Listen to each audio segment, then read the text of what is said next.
Hello and welcome to the Hardware Diversity Discussion episode 15. It's a very special episode this one time around, and we've got our second international guest on for the show. But before we get on to who that is, I do want to bring some attention to my Facebook group, and that is called Hardware Talk New Zealand. I just need to get that up.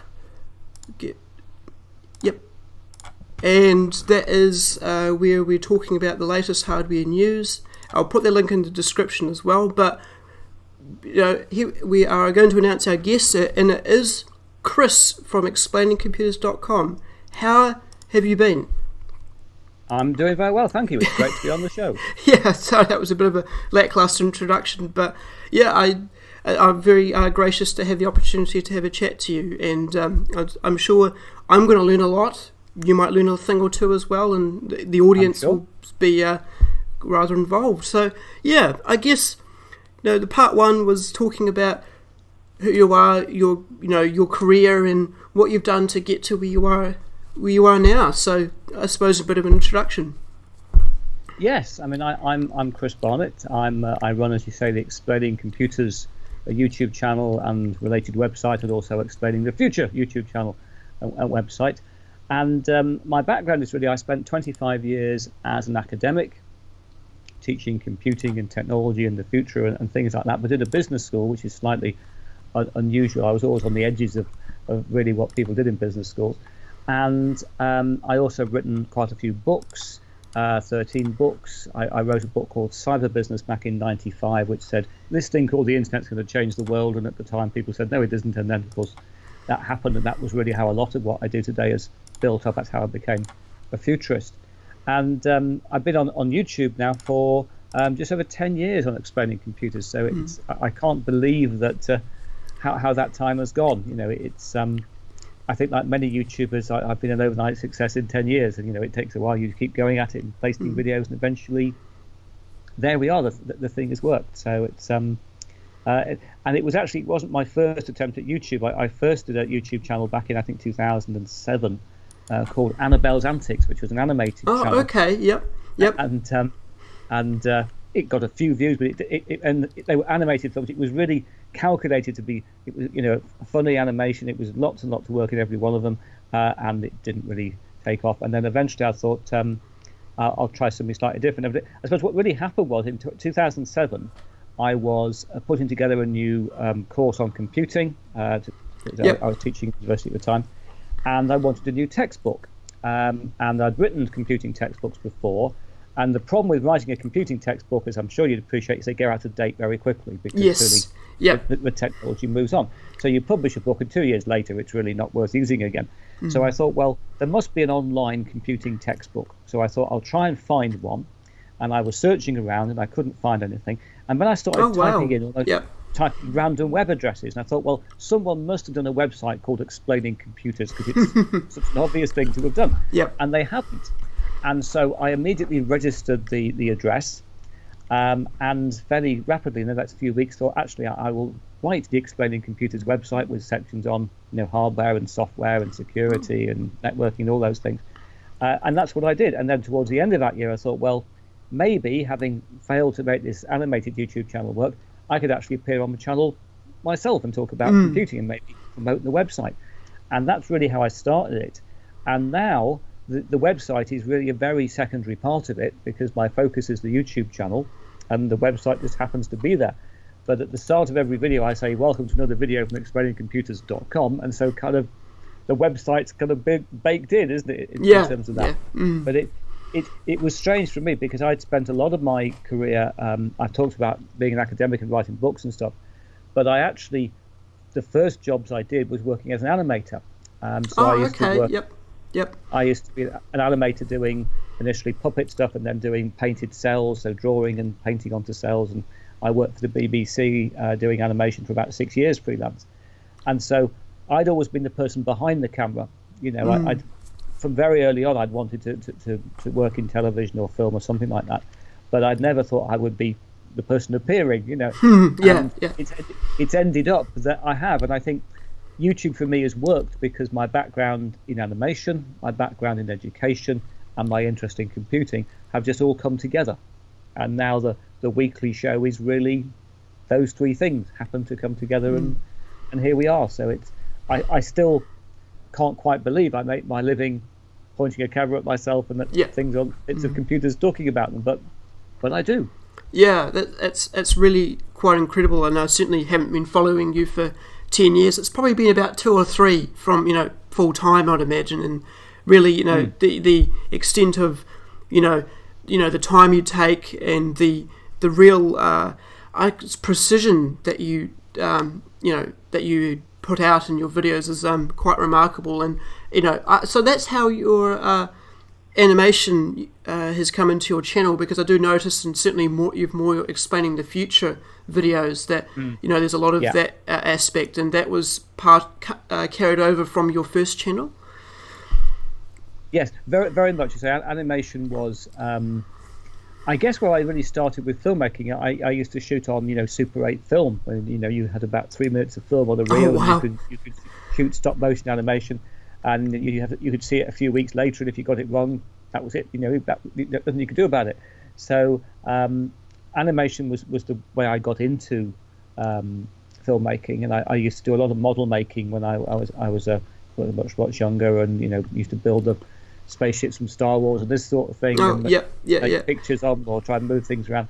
So that's really where I came into it from, and it's just sort of become, as you said, the Explaining the Future channel, often their whole videos are almost entirely animated. I did a series called Resources from Space about 3 or 4 years ago, which was about asteroid mining and mining the moon and space solar power and stuff. And I probably spent 2 months per video on those, not full time. Oh wow, yeah. All of my time, and which actually has worked out, because although they've not been that successful online, I have sold shots from those videos to the BBC, to ABC and things. So still my animation is going in a sense, but it's YouTube that makes it work. People see it on YouTube and come to me. Yeah. And when I made my first ever Explaining Computers video, I remember recording it, talking to camera about, I think it was cloud computing, whatever it was. And I thought, well, this is vlogging, so I'm never going to make animation for a YouTube video about computing or something, am I? And I look at it and go, yes, you do. So it's amazing how it, the first video was, I'll do this in an afternoon, and now, this week I've just shot a video on quantum computing. Oh, cool. And I spent about 6 days solid, so there must be probably 60 to 70 hours work in that one video, and it's like, wow, what, you're mad, So it's amazing how, but it's having the audience that allows that to happen. And the fact exactly. That, you can earn income off it. So it's what you do builds up from what you can. And next week's video won't take as long, I assure you. Yeah, no, it's certainly.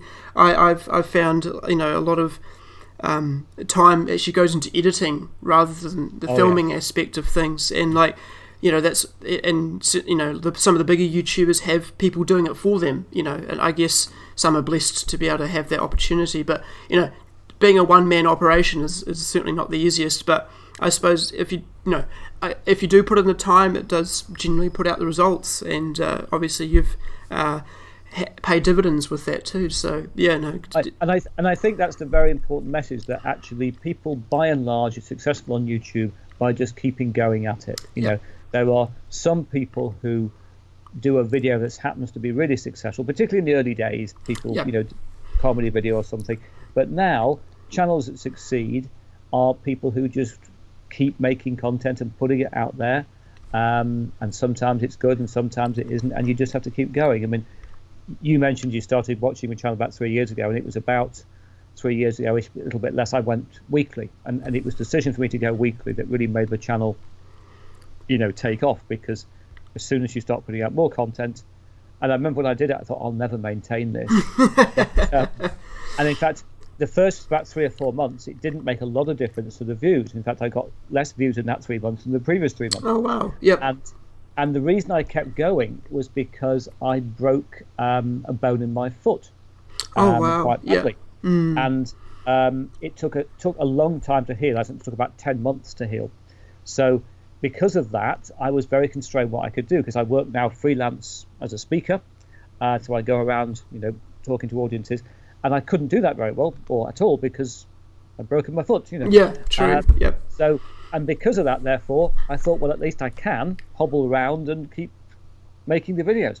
And so if I hadn't had the injury to the foot, it was the one good thing that's come of it, is I wouldn't have kept going doing the weekly content. And it took about 7 or 8 months of that, and then suddenly it just leapt, and it's that's the other thing on YouTube. I know a lot of YouTubers, some quite big YouTubers, and they all say you have to have 1 or 2 really successful videos. That's what pushes the channel up. But you have to have other content there when you have them, because if you get a good video, people watch it and go, oh, what else is on this channel? Yeah, exactly. Yeah. And I often find if I have a video it's successful, and some of my videos work very well, some don't, but the ones that work, the views that week are massively more increases than just the views in that particular video, because a good video affects lots of other content. Very much so. I think you have to sort of take that view of keep putting content out there, and sometimes it works, sometimes it doesn't, but if you keep doing it consistently, now and then the video is successful and it really pulls everything else up. And that's it's an emotional journey, YouTube. Yes. Half the time you're looking at the numbers going, oh, it's not working, why am I doing this, oh, it's terrible, I spent all this time on this. And other times it's like, wow, it's going fine. And that is something you do have to quite manage, because as you mentioned, most YouTubers are one-man bands. I'm a one-man band. I do everything myself on the channel, and you're therefore very invested in it. You spend a lot of time making something, and then suddenly it's public and it's not really yours anymore, and you get feedback, and sometimes that's good and sometimes that's not good. And I've been used to doing a book, and if you do a book goes out, you might see reviews, but there's probably 6 months to a year between you finishing writing the book and seeing any feedback at all. Whereas on YouTube it's like the first hour you could have. Absolutely. And so it's a very intense thing to do, but also a very rewarding thing to do. Yeah, and I can just, it would be quite a difference from actually having a lot of, you don't get a lot of, I suppose you get feedback when you do your live speaking, or when you do your, and I suppose with your radio shows, you probably don't get any at all, on the air or from anybody, personally. So I guess it's sort of just a matter of saying, well, I've got to make that real constant and devoted effort to actually, keep what, if there's one good video, then if you spend the same amount of time, you'll probably have multiple of the same quality. So, it's good to keep evolving, that's for sure. Yeah, well, absolutely. It has to keep changing. All right, so we move on to sort of the first part of our conversation for this morning or evening, wherever you are in the world. Yes. I suppose this is sort of my more of my bread and butter, because I did send you a draft copy. Well, I had a draft copy in my mind about what we were going to be talking about before I sent over this one, and it was a lot about hardware. I don't know if you noticed, but this is sort of more learning for me, and more sort of being able to talk to the audience about what this is, and this is sort of talking about what you've invested a lot of time in, as well as these single board computers and sort of the Internet of Things. I suppose you talk, that goes quite closely together with it as well. So, I mean, in terms of like how they're made, what chips they use, and what hardware they have available to them, do you think, what is the future for them? And do you think they are able to helping develop other platforms? Do you think they'll replace computers and that sort of thing? What's your thoughts on them as a general sort of platform for everyday people? I think it's been remarkable to watch it grow. I mean, the Raspberry Pi in particular, which, as you know, has sort of driven a lot of it, it's perfectly possible now to take a small single-board computer, a Raspberry Pi or something similar, and use it for media playback, web browsing, bit of word processing, email, that sort of thing. And it works. And for a lot of people, it could be the only computer they need. It's not what most people will use as their computer, but I know there are people who use them as their only machine. And they are now a small board like a Raspberry Pi, massively more powerful than a lot of desktops were 10 years ago. And I think we tend to forget that. that people look at them and say, well, it's not as powerful as the desktop I've got here, but actually it depends what you're comparing with, doesn't it? And I guess really the thing it's driven this has been the smartphone, hasn't it? I think we will look back and be amazed at how much the smartphone has changed computing, because the smartphone has given us a lot of the technology which is now used in single board computers, particularly the system on the chips and the related technology around that. And so to some extent the single board computer is taking smartphone hardware and putting it on a small board, but where you can plug it into a monitor, you can plug in multiple USB devices, you can plug in potentially lots of things. I mean, I'm about to shoot a video on a board called a Rock Pro 64, and that's actually even got a PCIe x4 slot. Wow! On a little single board computer. So we're clearly heading to a world where we could have the big desktop boxes disappearing, going down to these small boards, and I think that's inevitably going to happen. If you walk around a modern workplace these days, I often go into the big companies, you start to see their desktop PCs are now, very small boxes, and they aren't necessarily got what we would call a single board computer inside, but they've got a mini ITX board or a Pico ITX board, and they could be running on one of these small boards. So I think what we're really going to see is a blurring of the line between what we've traditionally had as a motherboard in a desktop system and what we now call a single board computer, because some single board computers, not all of them, but some are coming a lot more powerful, and certainly they're capable of supporting a lot of people's computing requirement. And I think the other point is that, as you sort of indicated there, that we're going to see computing technology in more and more devices. Internet of Things is clearly growing. And one of the ways to do that is to have a standardized platform or a number of standardized platforms like a sort of Raspberry Pi or similar board. And I saw recently a lot of the industrial single board computers are using the Raspberry Pi form factor just because people are used to it. And therefore, if you want to build a vending machine, or you want to build a small robot, or you want to build a signage system, you'll just take a board like that and use it as a stock component. Because you can buy off the shelf, you can stick your operating system on flash memory or SD card or whatever, and if it goes wrong, it's easy to switch it out and change it again. So exactly. These boards are becoming the bit of computing power you can use in so many places. And I think this is often missed, that single board computers, yes, the Raspberry Pi was initially created as an educational tool to get people programming. It's still very good for that, but it has given rise to a lot of use of that technology elsewhere. Now, we had single board computers well before the Raspberry Pi. We had them back in the 1970s. You had things that technically were a computer on a board. But this new category that the Pi, it's just like Apple didn't make the first MP3 player when they made the iPod. But it was the thing that kicked off a market. Revolutionized the category, And I think that's exactly what's happened with the Pi and what we would today, most people would call a single board computer, which is a Pi type device, even though technically it's any computer which is on one board by definition. So I think it'll be interesting to watch where this goes. I think that the thing that's strange at the moment is we haven't really seen mainstream manufacturers coming too much into this marketplace. We've seen the ASUS doing the Tinkerboard, which clearly works. It's technically not a bad platform. It has improved massively in the year or so it's been out. It's overpriced probably for what it is, and they haven't really pushed the marketing of it at all. It's been when it was first launched. Was it out? Was it not out? It was on shop stores. It was pulled out of stores. It was pulled back again. That didn't really help. And then they launched the second one with even less fanfare.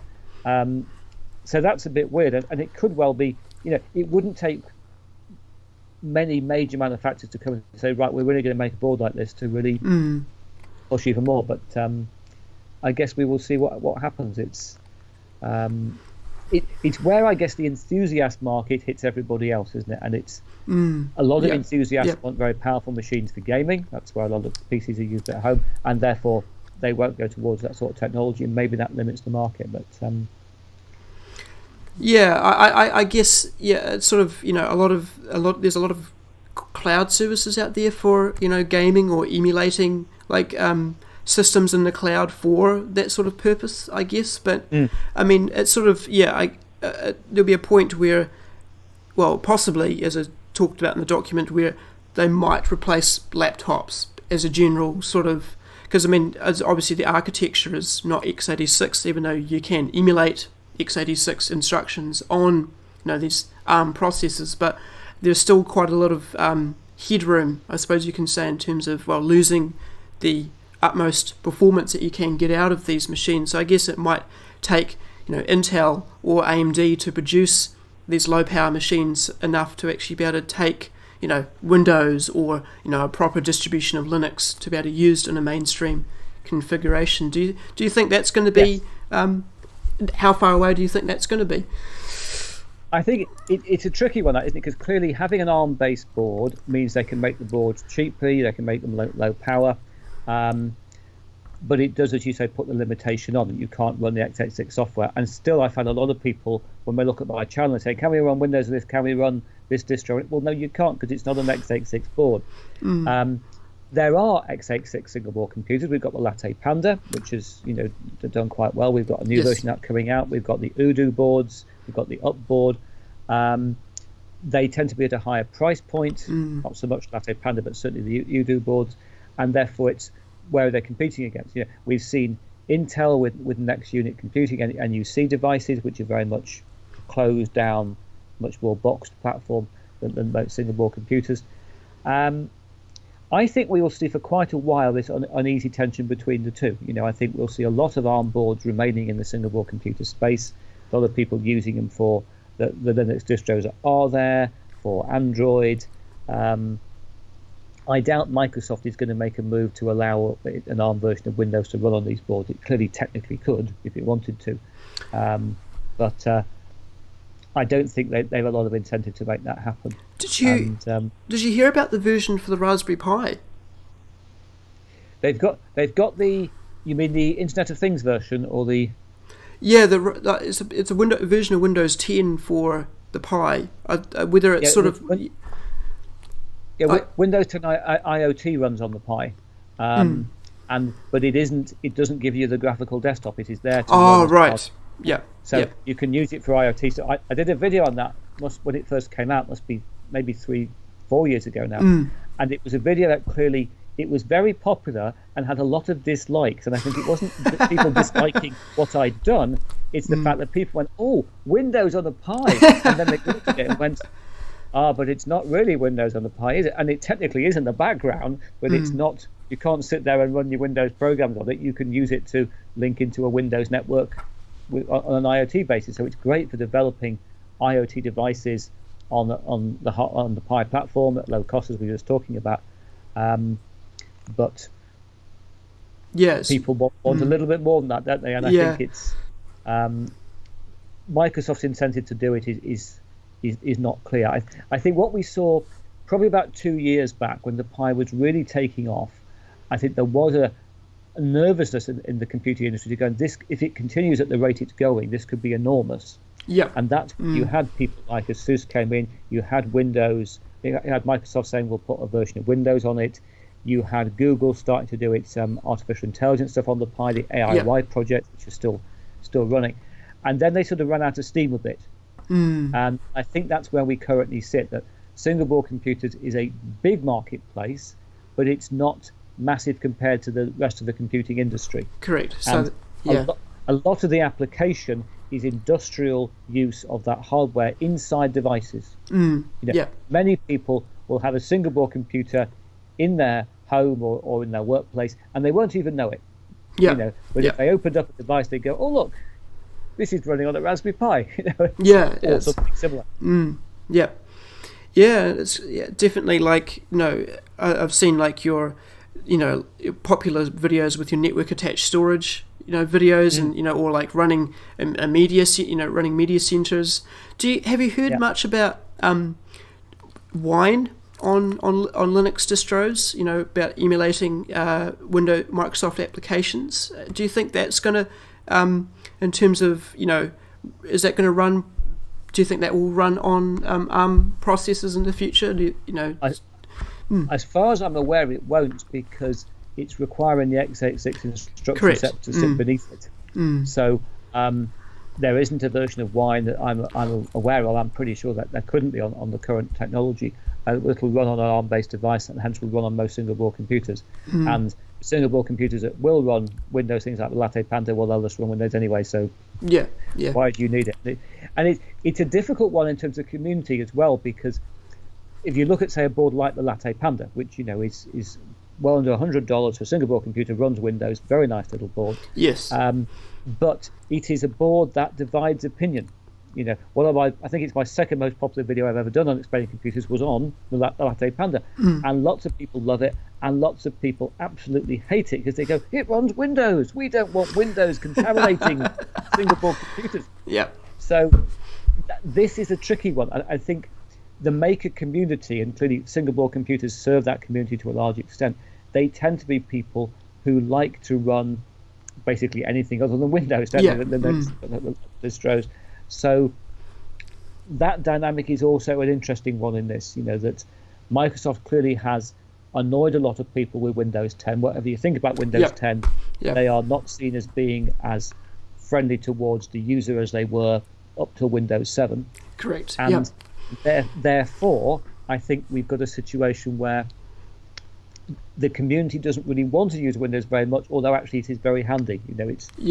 I've had a lot of people have contacted me and said, I've got a Latte Panda and I can just turn it on and use it. Yeah. And unlike other single-board computers, you just switch it on and that's it. It's working. I can use normal software. Isn't this great? Whereas traditionally on a single-board computer, you've got to install your distro, you've got to download it, you've got to get used to something slightly different. Things like the Pi do work out the box pretty well these days, but there's a bit more of a learning curve thing. And I think that tension is still brewing along, isn't it? And I guess the next phase will be when we start to do more robotics with this stuff. I think cloud robotics will be big in the next couple of years. I think as we see 5G emerging, particularly if you look at what's going on in, say, South Korea and Japan, there's a big focus there on cloud robotic development. And that will require us to have a lot more powerful boards that which will be effectively single-board computer type boards in many cases. And if that technology moves into the consumer space the same way that effectively the smartphone technology has moved into the consumer space, we will start to see single-board computers with more and more connectivity to connect physical components, switching on them, with maybe the 5G connectivity on the board as well. Yeah. With multiple camera ports and things for that type of stuff. It'll be a small market again. It'll be makers, but it'll be makers doing more and more interesting, fascinating things. I've no doubt people building their own useful domestic robots will be something that will happen in the 2020s. That will happen partially using single-board computers and related technology, partially using 3D printing, that sort of stuff to do the physical side of it. Yeah, I think there'll be a lot more custom iterations of what would be out there for you and I to use, more directed to saying, maybe more CPU power than what you'd get on a graphics, processor. Really, really intense sort of low power, and you may not even be able to buy it. It might be so custom to the point where it's just like it'd be so small volume that it would just be for Panasonic or LG or something like that, where they make these robotics. But I suppose we'll move on to the second point of what we were talking about here about the Ryzen SoC, the Udo Bolt. I know you're going to cover it. Is it out yet, or? It's as far as I know from Udo, it's out in very end of the year. Okay. Yep. I should. It's often at the moment we've got the Udo board, and we've also got the new Latte Panda Alpha and Delta boards, and people keep saying, when are you reviewing these? And I will say, when they exist. They don't currently exist. So I've been promised an Udo board in early December from the first batch, but that'll be only a few weeks before they're available to. Because effectively, in all of these situations, they have to design the board, get the funding in place, and they'll have a production run which will last a few days in the factory. And until that production run has happened, there are no boards. It's I think we tend to have the view in the world that things are manufactured all the time, and they aren't. Most things are manufactured for a few days, and then the warehouse is stocked for 6 months, a year, whatever, and then they're manufactured again, and that's how global manufacturing works. And these boards have to fit in these slots. They are relatively small runs, which are going to have to fit in a factory where they can find some space to do it and get a good deal, and the right components are available. That's a very difficult thing to do, and I'm very impressed about companies like Udo and others who actually manage to keep making this work. It's very difficult to bring hardware to market. It's not difficult to do your own Linux distro and chuck it onto GitHub. It's extremely hard to get the hardware right and working and out there, and they do an amazing job of that. So it's so I think the Bolt will be a very interesting board, because it's bringing AMD into that space. It's going to be an x86 board, lots of connectivity. I guess the issue will be what people will do with that price point of board. Do people want a board that size with that power? And we'll see the same issue with the Latte, Panda, Alpha, and Delta, which are giving similar sort of board. That's going to be, I think, an Intel-based board, but again, x86. And to some extent, we see this already, because we've got the existing Udo boards. Some of those are quite powerful boards, but costing hundreds and hundreds of dollars or pounds or whatever the currency that people are using. So very different proposition to something like a Raspberry Pi or a Orange Pi or something like that. Yeah. But clearly, they will go into things like robots, media players. And I think it comes back to what you were just saying about customization. There are a number of people who want to have a bit more ownership of something, and they want to have built it and decide how they run it, and they want to know a bit how it works. And being able to build something with a single board computer gives you that. I think that's the other thing that drives the single board computing marketplace. People these days, if you buy a laptop or a tablet, you can't do anything with it at all, really, can you? It's no. Here's a slab of hardware, and you basically get it, and that's it. And the single board marketplace is allowing people to have a lot more control of their computer and how it works. And I often think until people have had one and played with one, we don't sometimes get that. That actually it's about, that's my board and I put that on it, and you feel that sense of getting your hands dirty with computing, which exactly. you can't do with a lot of bigger computers. A lot interesting times. Definitely, yeah. And I think, they've talked about this, like even the a base model of this Bolt is going to be $350. Yes, I think so. Yeah, which is just beyond words, I think, really. Yes, it is going to be quite a reasonable system, but in reality, and yes, it is the x86 because it's based on Ryzen Mobile. But it's just, what do you do with it? Do you put it in a? Do you use it as an everyday computer? Well, why don't you build your own sort of thing? What's going to be the difference of running this compared to a small desktop or going back to in the old days a terminal? I suppose what you were referring to before about. That's right. Yes. Yeah, where you have a main server and you just have a small computer as to log into it, sort of thing. It's going to be good. It's great to see one of my favourite companies enter into this space more mainstream, because they have had products in the past, but it just hasn't taken off like their new architecture has. But yeah, it's just, I don't know. It's just way too expensive. Just looking at it again.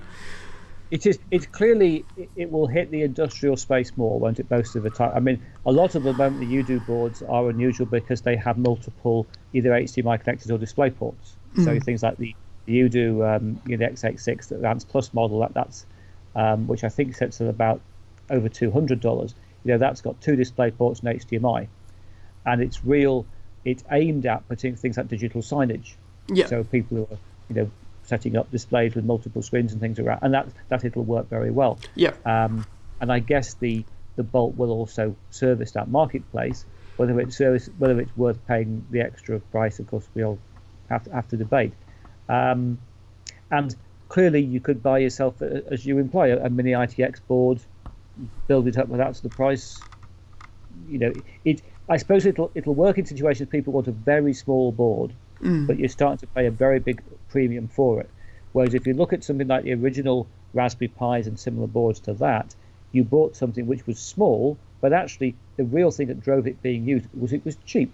Yes. Their logic was you can buy a computer which you can program yourself, you can connect to things, you make a project with, And if you completely mess it up and destroy it, you haven't destroyed your desktop. That was the logic of it. Yeah. And that still has to keep going. And you're not going to get an Odoo Bolt and mess around with it in the same way, are you? You're going to buy that because you really want it for a particular purpose. Yeah. And I think what we're both sort of wondering here is, what is that particular purpose going to be? It's I think a lot will end up in industrial devices, a lot will end up inside robots and things, but we will see where it goes in terms of the broader consumer space. And I think the question it asks more broadly is where, say, the Raspberry Pi goes, because we'll probably see a Raspberry Pi 4 in 2019. That's the guess. And they've got to make a decision. Do they decide to have a board which has got USB 3 and gigabit Ethernet and 2 gig of RAM or more, etc., or are they going to be more focused on, do we keep the price point, which they always have before? They've kept it at, in theory, it's still $35 or equivalent elsewhere in the world. And so I think we'll see a lot about the industry from that decision. And I suspect at the moment the Raspberry Pi 4 won't be that much more powerful than the Pi 3, because I think they will focus as much on keeping the price as they will on how far they could take it. Yeah. And also they're so concerned with compatibility. Yeah. A lot of the other companies, they do a batch of boards, they sell them, they do another computer. Doesn't really matter if they match at all. The Pi has been so successful because everything from the first Pi onwards are compatible. And from the Pi 2 onwards, it's not just compatible in terms of what it'll run, but even the form factor and where the ports are and all of that stuff. So they know if they try to make a more powerful Pi, say with better USB support, because at the moment it's got 4 ports but on one hub, and so you don't get a lot of speed there. If they suddenly give it USB support, they've got to change the architecture to make that happen. Yeah. And that's going to hit compatibility in a big way. And they're aware there are 12 million boards out there already that won't be compatible with the new one. It's going to be, I think, yes, I understand it, but there must be older like mobile phone chipsets and stuff out there that would be able to be produced cheap enough to be able to, that would be, I don't know, a little bit more performance enhancing that what they're currently using, and people may or may not desire that. But you've got, I suppose sometimes you've got to take a chance, maybe with a model, say, well, this is the more premium version perhaps. I don't know what they're going to do with that side of things. I think the problem is that their constraint now is not really the processor. The system on a chip has been pushed, and it's now pretty reasonable. What they need is improvements in the connectivity side. They need USB 3 is a thing people got about a lot. That's going to cost them some money and some redesign and compatibility. They could clearly do RAM. That's not difficult at all. There'd still be some issues about architectural compatibility, but RAM stocks would cost you money. Yes, very much onboard so. flash memory would be useful. eMMC either on a slot or on the board itself. Again, that costs you money. Gigabit Ethernet starts to cost you a little bit of money.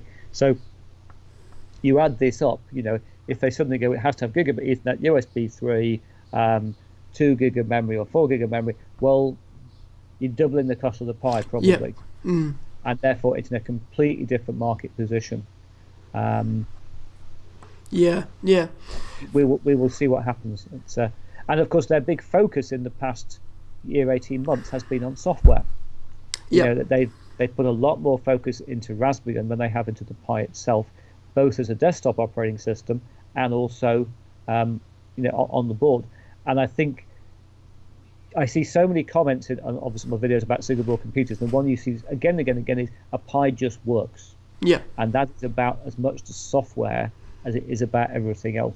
Correct. You pretty much know if you buy a Raspberry Pi and you put Raspberry on it, it is going to work. And that is not something you can say about pretty much any other single board computer, with the possible exception of the x86 boards that we've just been talking about, like the Udemy Panda, which of course work because they piggyback on Windows. And I don't think the Raspberry Pi Foundation want to break that. No. I think they will find a way to maybe address more memory on the board. but I wouldn't be at all surprised if Raspberry Pi 4 doesn't have USB 3, because they don't want to break that hard. I mean, remember at the moment it's got a 64-bit chip running 32-bit software. True, yeah. Which is, slightly bizarre. I mean, and it's not like it's had a 64-bit chip this time round. It came out with the Pi 3, over 2 years ago. Yeah, pretty much. Yeah, 64-bit Raspberry.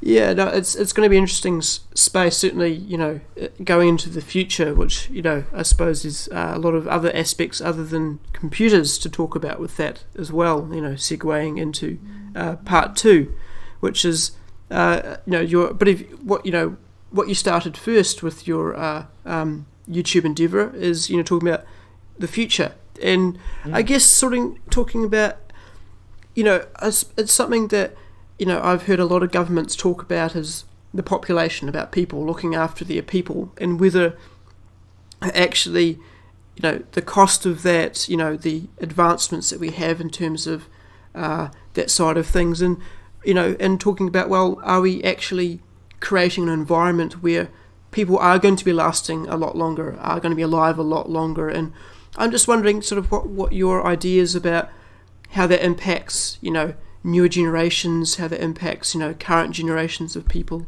and that sort of stuff going forward. I think it's a very big issue, and it probably doesn't get enough attention, does it?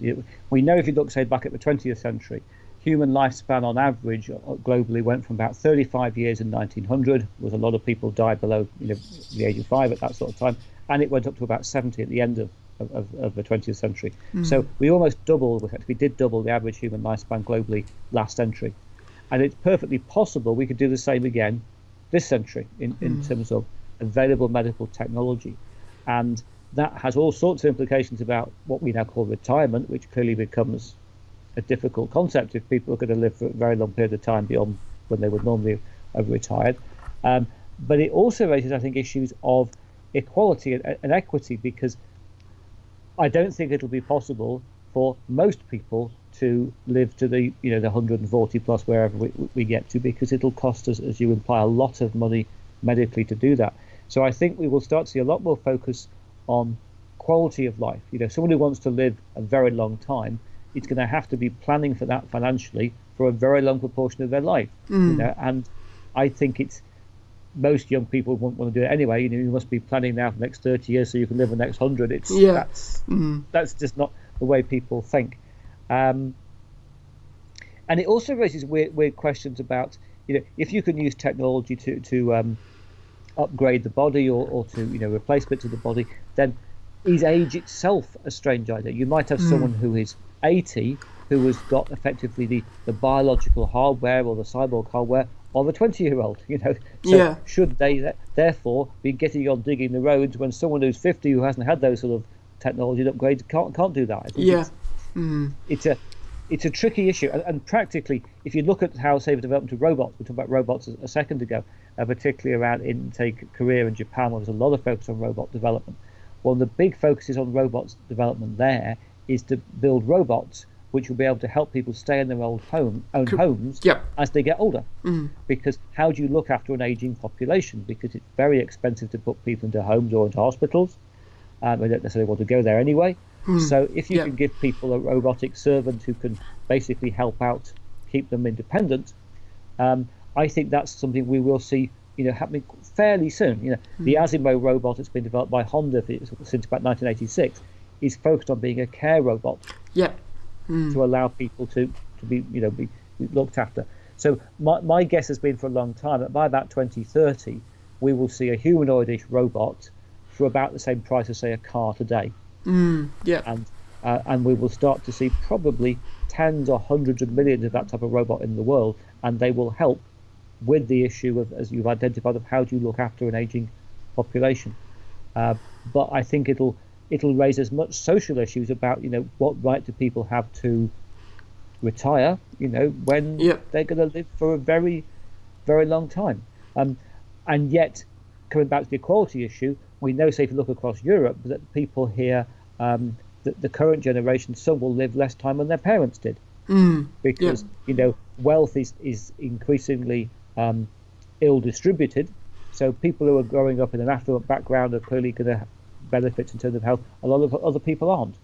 Yeah. And that affects their diet and stress, and that all affects our lifespan. So we're entering a world with so many choices that we've never had before. Yeah. And this is just one of those. About we had a sort of basic idea that you were born, you had a period of time in schooling, you then had a certain amount of time in work, and then within a few years you died. Yeah, pretty much. That's how it basically worked. And that model is disappearing.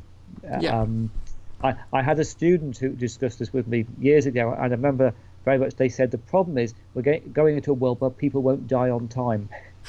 and I thought it did actually capture the essence of it very well, because for any individual, you clearly want to use medical developments to keep you alive. That's a natural. All life wishes to survive. But from the point of view of society, on a world which is facing constraints in terms of resources and issues about pollution and climate and all this thing, having people living longer and longer and longer and longer is a very difficult thing to sustain. And I think the young generation around the world today can reasonably look at the older generations and say, well, you've used all our resources, you put us all into dreadful amounts of debt, and now you want us to support you indefinitely, in a retirement that we probably won't get because we're going to be so stressed and poor we can't deal with it anyway. So it's it's just crazy. What a big issue you raised. Yeah, and I guess what came off my mind just thinking about that was cryogenics. About actually preserving ourselves until there's a point where we can be sustained more readily. And do you think that would be really? I was thinking of the game Fallout. I don't know if you've ever heard of that particular series, but do you think that's going to be a thing? In terms of like looking after the aging population. I mean, there are clearly people who already pay for this, to be cryogenically suspended, either their whole body or in some cases just the head, which I find even more strange. That we imagine with technology good enough that it'll repair the damage done by taking your head off and will bring you back to life. I think that will remain a minority thing. I think there'll be more of a focus on, in time, can we actually effectively upload the person out of the body? Rather than saying we expect you can take the human being and allow them to be, I suppose, clinically dead for a long period of time in suspension and expect to reawake the human mind in some other form. It's also a weird idea if you think about it, that people in the future will go, oh, we've just discovered this great big room full of frozen people. We just bring them back again. Yeah. Why would you do that? Why would you have all the resources? Well, let's just spend what will probably be billions of dollars bringing these people back to life. The first one would be quite interesting, wouldn't it? Yes, it would be. There'd be a big reality TV show, reviving whoever it is, But I can't see why people in the future on a resource-constrained planet more and more would wish to spend an enormous amount of resource bringing back to life people who had been cryogenically frozen. And if you're going to be cryogenically frozen, that's the whole basis of being frozen, isn't it? Yes. That you believe there'll be people around in the future who've got nothing better to do than say, let's bring them back again. Yeah, I mean... And I have spoken to people involved in this, but I've even written for some of their magazines years ago, and I've never had anyone give me a good answer to this one, because they always just say, technology will get very good, it'll be possible. And that may happen, potentially, nanotechnologies and stuff.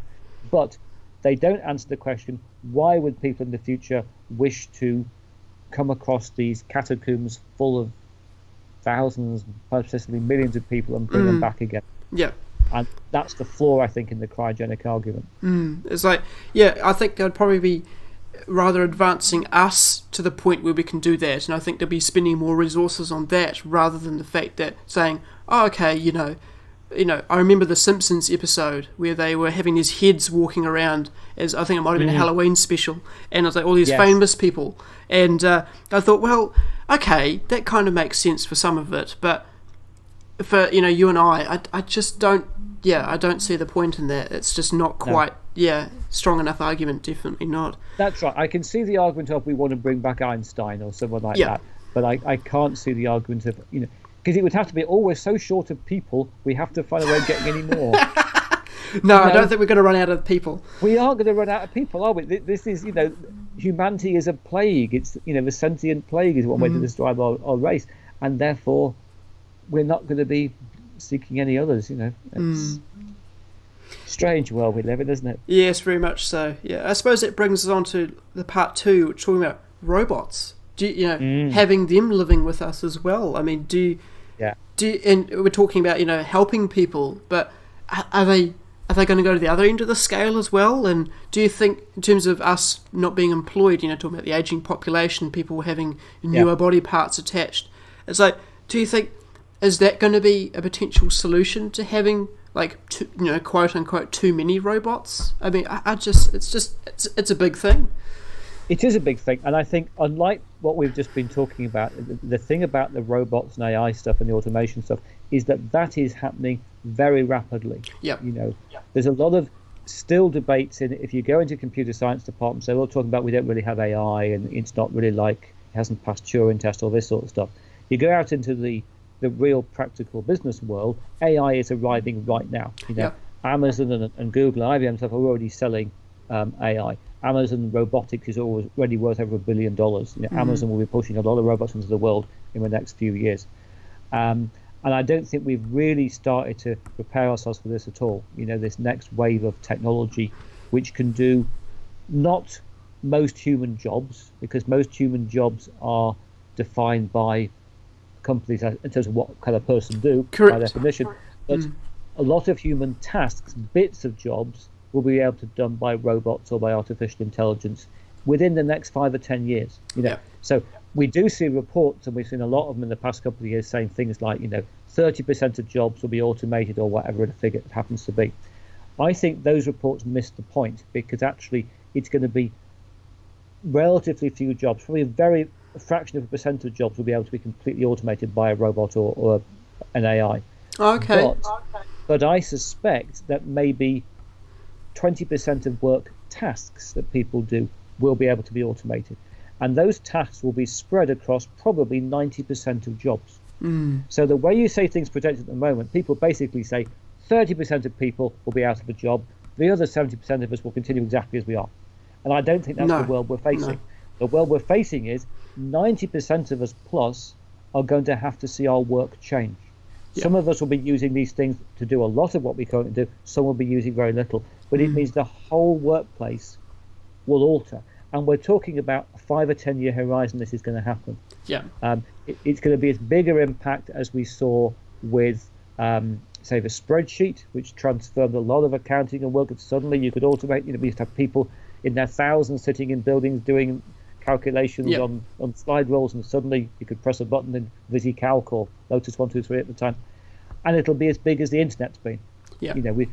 We've had for years computing that can do computation. We've had computing that can do communication. We're now getting computers that can do prediction. They can actually work with us in the world, predict human action, drive cars, do tasks inside shops, help us out. That is, and I don't think we're prepared for that in terms of the impact on employment. No. I also don't think we're prepared mentally, because I always find it amazing. We spend a lot of time pointing radio telescopes out into space looking for intelligent life. Yeah. And actually, in the next 10 years, there is going to be a new form of intelligent life living with us on planet Earth, which we will have made ourselves. Yeah. And we just haven't really started to think, and it won't be like a human being. Go back to the point we made earlier. We've got 7 billion and growing human beings. Why would we want to make things like people? We're not going to do that. No. We're going to make technology that is capable of doing a lot of things that humans can do. Not all of them, but some of them. And that will be increasingly used by companies because it'll save them money. Exactly. And I think it's a bit like the tension we just talked about with medical advancements and people getting older. For any individual company, it's a good idea to use a robot to automate parts of what they do if they can, to save money, and they'll do it. But for the whole of industry, for the whole of society and the economy, it's a terrible thing, because there's less people employed, and therefore who is going to be buying the things that this company is making? Yeah, exactly. And that is the real tension. And some people will say to you, well, lots of new types of work will be created. That's the big argument, isn't it? Yeah. It is. Industrial revolution automated lots of things, but lots of other jobs came along. It was all fine, and that's clearly true. Yeah. It might happen again, but there's no guarantee it will happen again. And even if it does happen again, will we create new jobs as rapidly as we destroy other forms of work? What people do at the moment. And you could end up with a 20 or 30 year gap between people being put out of work and new opportunities coming along. Correct. And that is terrifying. I think the other thing that if you look at the United Nations on this, they said the really big issue is that at the moment a lot of manufacturing is done in the Far East. It's got bits of even moving to Africa. A lot of developing nations do manufacturing for developed nations, and that they said the really big impact of robots and automation will be that manufacturing will move back to developed nations using robots, and it'll be the developing nations who really lose out. Because that's where they make their money. That's how they are developing their economies. Correct. And suddenly,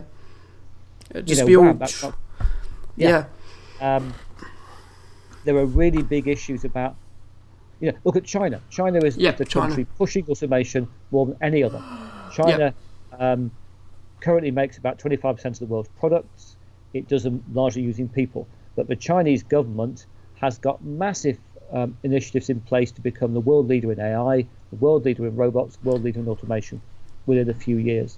Yeah. And the rise of the dark factory in China, the factory you can turn out the lights because there's no people left making things, is going very rapidly. Yes. And you can see companies going from 6,000 workers to 10 workers. Yeah. It's happening already. And yet nobody says, what happens to the 800 million people who work in factories in China? Yeah. Including the Chinese government. They simply say, our labour costs are going up. If our labour costs continue to go up, we won't be making most of the world's products or lots of the world's products. Therefore, we have to automate to keep our costs down. Yeah. But what happens to people in this is...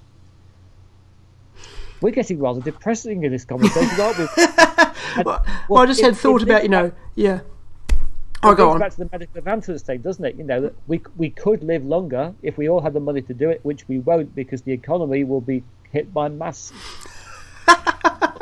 jobs. It's, yeah, it is. And yet I think you have to be optimistic though, because it's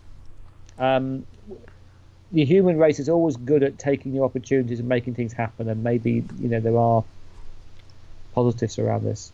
Yeah, exactly. Yeah, I mean, you just gotta, I suppose, have hope. You've got to say, well, yes, I know that people are going to be out of jobs because of, I was just thought just then about, human rights in these factories in China and all these places that are going on. I was like, well, we've got to do something else, and I bet with all the people that have got nothing to do, they will find something to do, and whether that is not, that not as. It's just not going to be the same. And I guess, as you were saying before, like with computers and with the Industrial Revolution, we did find something, and we made it ourselves, and that's, was with no help of anybody else or anything else. It was just a matter of saying, well, we need this, so we will make it, or we will do it. And maybe space travel will be an outset of of us not having a lot to do here because robots are doing it all for us. We want to go and see the stars. Yeah, I think that is an inevitability that we live on a single planet with a finite amount of resources, and we've always driven ourselves forward, not by looking backwards and going inwards, but by going out, to seek new frontiers. And the only place we can get new resources now is out in space, isn't it? And I think that's that. Whether it happens now or in 50 years or in 500 years, we don't know, but I think it will happen at some point. Yeah. And there is clearly a logic of why it would happen as we develop robots and AIs and things which will help us with that process. It is. I think that phrase you said there is a really powerful one. That idea of if people don't have something to do, they will find something to do, and I think that's the thing we have to stick to, because one of the threads that's gone through all this conversation here is that technology is enabling people to do things and to be empowered to do things that they never could before. Yeah. And The internet links us all together to do that. The internet allows us to share knowledge to do that, and the maker community, the maker ethic, can grow because of technology. That offers opportunities for people to do things that were impossible, only 10 years ago. Exactly right. And I suppose having the hardware available and having it's just a matter of saying, well, as I talked about with the Bolt, what is this going to be used for? Well, yes, millions of things, possibly. You just never know. Yeah. Yes. I suppose that brings us into part 3, and talking about 3D printing, which is another big revolution as well that's happened in the last 5 or 10 years. It's just like, I've heard of them making houses. They've been 3D printing organs and skin and stuff like that. Is that going to be another tool? Is that going to hamper our society, or is that going to actually make it better? Talking about going back to robotics as well. It's like, well, talk about this. We talked about these aging people before with new bodies and stuff like that. Is this? I suppose this is going to be the real big push potentially for that to be a thing later rather than now rather than later, I guess. Yes, I think it's as you say, it is both sides of it. I mean, 3D printing allows you to make things in potentially more sustainable way. You don't have to go back to the model we described earlier of having a production run, filling a warehouse with things, and then 10% never get sold and some disappear in shipping. You can print things when people want them, where they are. So you can save resources, you can customize more. That's going to be a good thing. But on the other hand, you make it possible to pirate objects. Issues of controlling intellectual property in an object become really difficult. You could see my shoes and like my shoes and take a few pictures with your smartphone and generate a model and print your own. Yeah, that's problematic. I think the technology will develop a lot more slowly than people imagine, because people always compare 3D printing with the internet, and the internet and computing you can scale very rapidly. Yeah. Whereas you can't scale physical production very rapidly. You can't make a 3D printer 100 times faster next year. No. You can make a computer a lot faster over a very short period of time, as we've seen. So I think 3D printing is going quite quickly, but it was never going to be something that in a few years went from nothing to everything. I still think, in 10 years, maybe 20% of products will use a 3D printer in their production in some way, either to make the final product, or more likely to make the mold that makes the product. And that's the big area at the moment. A lot of production of things requires tooling and molds to be made, which are a large proportion of the cost. And 3D printing can bring that cost of tooling down enormously, and that's where the really big impact will be. So it won't be people having printers at home printing their own stuff, although obviously that's a fantastic thing for the making people we've talked about. It means that companies will be able to bring products to market quicker. They'll be able to change products more rapidly. They won't have to invest so much money in all the tooling behind a product. And just to give you an idea, to make, say, a simple plastic component can maybe cost $30,000 for a mold these days. And you could probably print it. You could print it for a few $100s. That's the sort of magnitude we're looking at. Houses is a fascinating one, because there are many companies now have proved you can print a house. It's not that difficult extruding a material that will stand up after you printed it. The most difficult bit is making the material work. Correct. And that's not easy for buildings. But at the moment, you can't print a house in the United States. You can't print a house in Europe because the regulations don't allow you to do it. In China, we've seen lots of houses printed because they've changed the laws and their building codes to make it happen. There's a company called Apis Core, which is a US company which has done some fantastic work with building printing. All its buildings have been printed in Russia because that's the only place in the world it's allowed to do it. True. So I think there are big issues here about safety and regulation, and the developed world is not very good at embracing radical change. No, very much so. That. And therefore, it's almost back to your point about those people who haven't got anything to do will find something to do. People who live in the world will say, okay, we're allowed to play with this, we'll do that. The same way that things like synthetic biology and a lot of the genetic sciences that are developing are not happening in terms of practice in the developed nations. They're happening in Brazil and parts of Africa and China, where they are allowed to get on with that activity. So I think you can't look at 3D printing just purely in terms of technology. You have to think about who will allow things to happen. That will change the nature of manufacturing. But I think where we're going in the next probably 20 years rather than 5 or 10 is technology which will allow us to say, here's a digital design, here's a machine that'll make it reality where we are. And it'll be a mix of a 3D printer and a robot and maybe some organic technology as well. We spent 20 or 30 years rebuilding our economy with microprocessors. Yeah, and I think we'll spend another 20 or 30 years rebuilding our economy with microfabricators, things that move around matter rather than information. And that is just starting out today, and 3D printing is part of it, but it's by no means all of it. Mm-hmm. Yeah, no, definitely. I think certainly the way in which they construct things is it's certainly, it's just with natural resources and stuff is just it's finite, and you've got to find a way of making that more efficient, and I suppose having materials that are plentiful and being able to make that into something that's more useful in alternate ways that what you do that now is certainly gonna be part of that future. Yes, very, very much. So I suppose we didn't talk about the health stuff, in terms of making people. I suppose that's kind of odd thinking about it, but it is, isn't it? It's, certainly bioprinting is developing, and as an area of 3D printing, the idea of printing out living tissue to make parts of the body is an area that's actually been developing almost ahead of schedule. We've got companies like Organovo in the States who already print bits of human kidney tissue and liver tissue for drug testing purposes. They do about 400 mini bits of human liver a month, I think, now. Wow. They haven't got stuff to go into the body yet, but they reckon there are only a few years, maybe 3 or 4 years now, from actually getting approvals to put in, say, liver patches into people.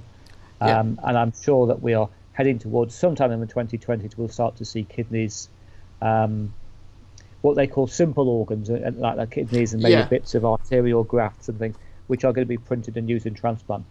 And if those are very expensive, they're still worth it. People often say, can we print food? Can we print meat? And you could print meat. I think you can. Or I may have been a rumor or something like that, but I have heard about food being printed. Yeah, it is. You can certainly chuck through a nozzle something that will set afterwards, but you can potentially you can put cells together. But if you say could print a hamburger, it cost you $3,000. It's not a very useful hamburger. No. If you can print someone's kidney, it costs $3,000. That's probably worth doing. Definitely, yeah. And I think that's why the production of organs through bioprinting has got a potentially massive future. In the United States alone, there's about 100,000 people a year die waiting for an organ transplant. Yep. Now, they would clearly be happy to have the organ transplant, but it brings us back to the issue we mentioned earlier. Where does the money come from? Can everyone afford to do it? Do you split the population even more between the haves and the have-nots by that technology? Yeah. And I guess that the question you ended this from was about, can you print a person? I'm always asked this one. I'm sure we'll get to a point where we will be able to fabricate a human body. Yes. Whether it's through bioprinting or some form of synthetic biology. I doubt we produce the mind in the process. No. But I guess this brings us back to the point we're making earlier about the cryogenics, doesn't it? About can you make someone a new body and then there's a mind waiting to go into it? Yeah. Or maybe the robots will want to have a human body. Maybe we will want them to, because we want AIs to experience what it's like to be human, so that they don't go off and change the world for themselves. Yeah, exactly. Talk about downloading minds. I've talked about that for the last God knows how long. Better have that in a storage and then be able to put that on something else. It's amazing how much what they calculate is in the human mind. It's just it's beyond belief, and it's just saying, well, do you want that in a computer? I don't know if that's if it's possible and why you would want to make that possible.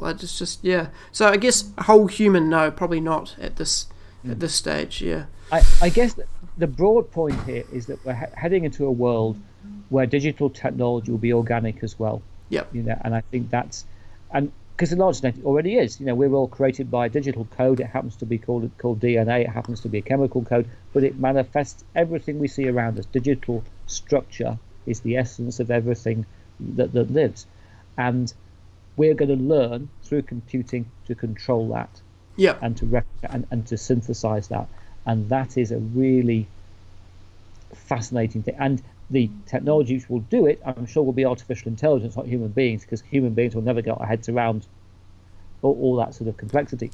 So quite bizarrely, one of the really big influences of artificial intelligence will be to actually change our cells by learning to digitally change living matter. Wow, isn't the world going to be a weird place? It is, and I'm very glad that you're able to share your perspective with us, that's for sure. Well, anything else to wrap up before we do? I think we've covered a lot. I think it's interesting to have gone from the single board computer and YouTube through to the future of the human race, isn't it? I guess I'd say if you wish to know more about these sort of things, then check out my YouTube channels, Explaining Computers and Explaining the Future.